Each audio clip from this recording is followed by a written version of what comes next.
semuanya, selamat datang di Yogurt Kaspara. Film berjudul Selesai, garapan sutradara Tompi, telah menarik perhatian penonton Indonesia akhir-akhir ini. Bahkan, semenjak tayang di bioskop online pada tanggal 13 Agustus 2021, film Selesai sudah ditonton lebih dari 100.000 orang. Film Selesai sendiri bercerita tentang sepasang suami istri bernama Ayu dan Broto yang berada di ambang perceraian karena Broto memiliki wanita simpanan. Tuh, kembalikin ke yang punya. Yuk. Bilang sama dia, lain kali kalau mau ngewek sama laki orang udah hotel jadi mobil. Murahan.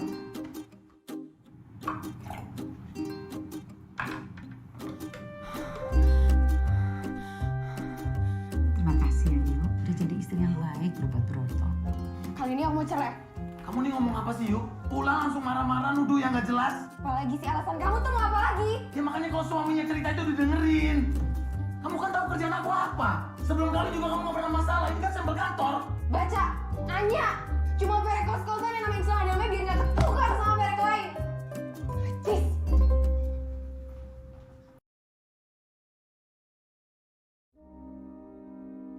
Mengangkat isu pernikahan, terutama persoalan orang ketiga, selalu punya daya tarik tersendiri. Isu tersebut memang dekat dengan masyarakat. Terbukti telah banyak karya yang mengusung tema serupa dan berhasil mengembangkan ceritanya jadi tidak biasa. Seperti film Sendiri Diana Sendiri, lalu ada Marriage Story, hingga drama Korea yang sempat viral yaitu The World of Married. Sebenarnya, film Selesai cukup menimbulkan pro dan kontra karena dianggap merendahkan perempuan. Ya, kalau dibandingkan dengan 3 film yang sudah disebutkan sebelumnya, film-film tersebut bercerita dengan lebih dewasa dan menempatkan tokoh utamanya sebagai wanita kuat dan tidak mudah dijatuhkan. Tokoh digambarkan mampu bangkit mandiri meskipun pernikahannya gagal. Sedangkan film Selesai pada beberapa scene justru terlihat menempatkan perempuan sebagai objek seksual. Salah satu adegannya saat tokoh Bambang yang diperankan Imam Darto menjadikan Ayu sebagai bahan untuk berbuat tidak senonoh. Terlepas dari itu, ide cerita tentang perselingkuhan dalam film Selesai pun mampu menggugah rasa penasaran penonton. Terlebih, film ini diperankan oleh Gading Marten yang berhasil menyabet penghargaan Piala Citra sebagai aktor terbaik dalam Festival Film Indonesia berkat aktingnya yang ciamik di film Love for Sale tahun 2018. Ekspektasi tinggi terhadap film Selesai bukan hanya disebabkan oleh kehadiran Gading Marten, namun juga kualitas film debut Tompi sebelumnya, yakni Pretty Boys. Film ini berhasil menghadirkan cerita yang cukup segar di industri film tanah air dengan eksekusinya yang menarik. Pegangan. Kenapa pegangan? Nanti kalau jatuh, siapa yang aku antar esok hari? Ya, lu berasa Dilan ya? Ya beda lah. Gila naik motor nggak pernah pakai helm.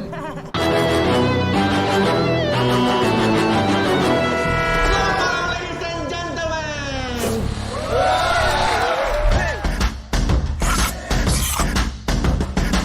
Aduh, Rahmat, mana pesanan meja 2? Sama seperti film Pretty Boys, skenario film Selesai juga ditulis oleh Imam Darto. Genre yang diambil pun masih sama, yaitu drama komedi.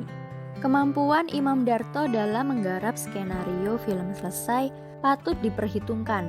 Ia mampu menghadirkan konflik dengan baik, bahkan terbilang kreatif. Meskipun konflik-konflik yang dihadirkan cukup sederhana ya.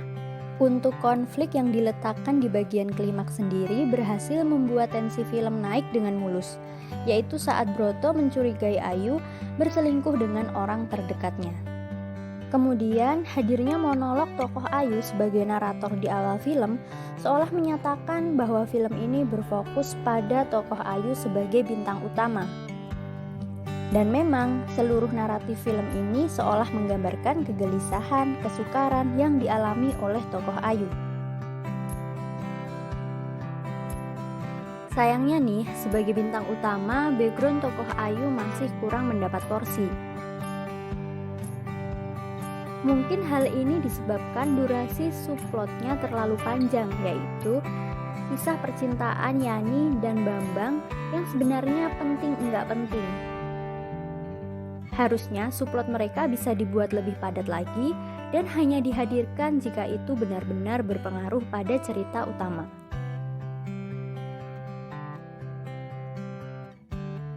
Ada beberapa hal yang cukup mengganggu dalam film ini. Salah satunya humor-humor vulgar yang bisa dibilang sudah kedaluarsa ya. Sayang sekali sih, padahal di beberapa scene, Tompi berhasil menciptakan situasi lucu yang menghibur tanpa melibatkan humor seks di dalamnya.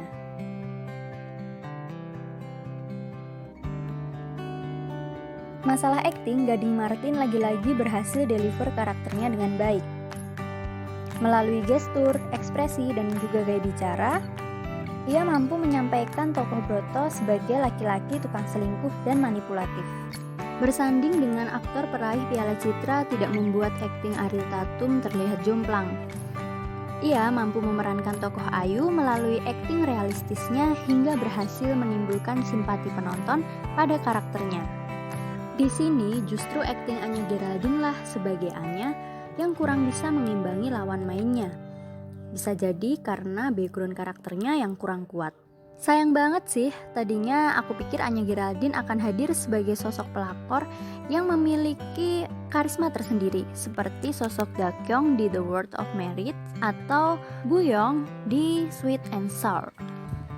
Tapi ternyata kehadiran tokoh Anya secara visual tidak lebih dari pelengkap cerita semata.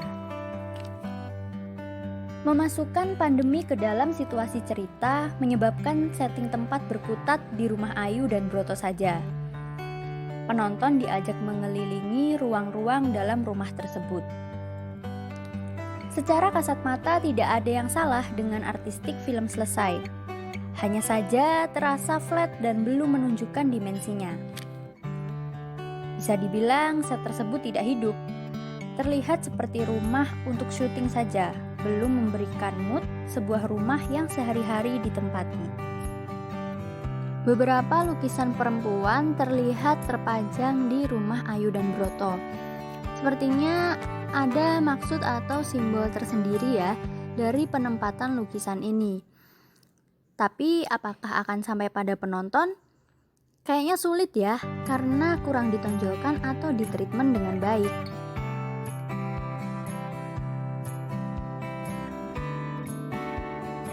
Pada babak awal film, color grading yang digunakan berwarna kuning dan cenderung over.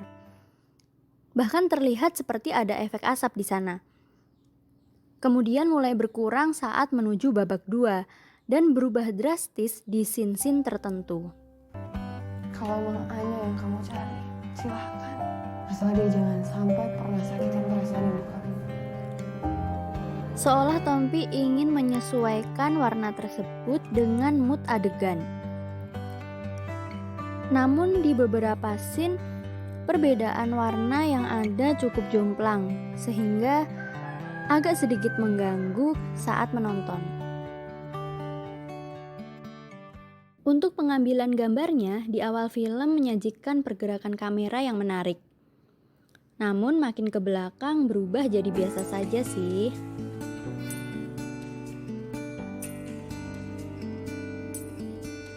Musik tema yang ada di film selesai cukup membentuk dan memperkuat mood cerita.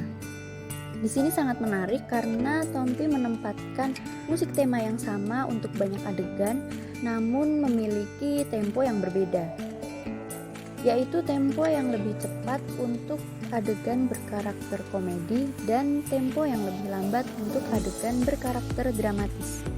Meskipun menggunakan musik tema yang sama, namun penggunaan variasi instrumen serta tempo musik pada film selesai mampu membentuk mood yang berbeda-beda untuk setiap adegannya. Untuk lagu, Biasanya mayoritas film memiliki tema lagu yang dapat memperkuat karakter film itu sendiri. Bukan hanya ilustrasi tema musiknya saja, tapi juga lagu tema dengan lirik-liriknya ini bisa digunakan untuk mendukung mood adegan. Sayangnya pada film Selesai ini keberadaan lagu tema kurang diperhatikan.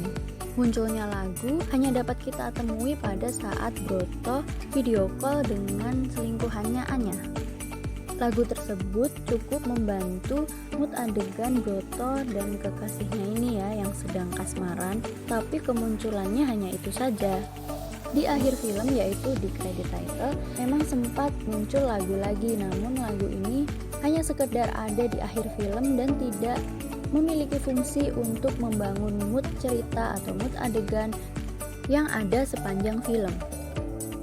Menurutku film Selesai ini cukup sepi ya, karena suara yang ada di film ini kebanyakan hanya berasal dari dialog dan musik tema saja.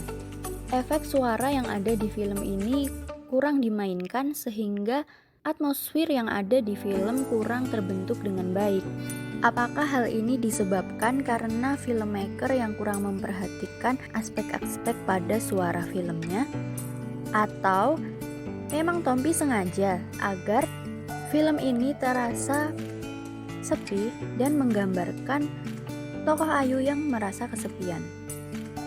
Terlepas dari kekurangan dan kelebihannya, Tompi selalu punya ide dan konsep besar di balik penggarapan filmnya. Jadi, akan sangat dinantikan karya-karya Tompi ke depannya. Untuk nilai sendiri, Yogurt Kaspara kasih nilai 7,5.